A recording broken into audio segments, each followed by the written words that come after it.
دیکھو نا یہ ہمارے دعوت اسلامی والے، اللہ تعالیٰ ان کو سلامت رکھے، لوگ کہتے ہیں اگر اللہ کے ولی آج بھی زندہ ہیں تو کرامتیں کیوں نہیں؟ یہ بہت بڑی کرامت ہے کہ جو نوجوان سینموں کی زینت بنتے تھے وہ آج سر پہ امام بین کے مصطفیٰ پہ درود و سلام پڑھ رہے ہیں۔ اور کہا گیا ہے اگر کوئی بندہ تم سے یہ کہے کہ میں نے ایک درخت دیکھا ہے جو اسلام گڑھ چوک میں لگا ہے اور وہ چڑھ کے گلا چور میں آ گیا، فرمایا یہ مان لو، اگر کوئی کہے نا کسی کی فطرت اور نیچر بدل گیا، یہ نہ مانو۔ تو امیر ملت نے کیا فطرت نہیں بدلی لوگوں کی؟ نیچر نہیں بدلا لوگوں کا؟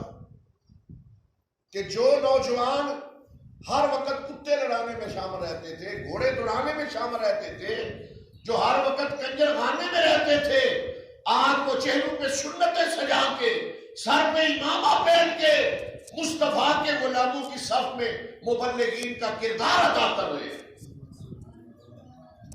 کیا یہ کرامت نہیں تو اور کیا ہے؟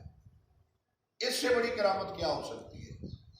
تو یہی سبق اللہ کے ولیوں نے ہمیں لیا ہے، خوف خدا، محبت، اللہ کی محبت اور اللہ کے رسول کی محبت۔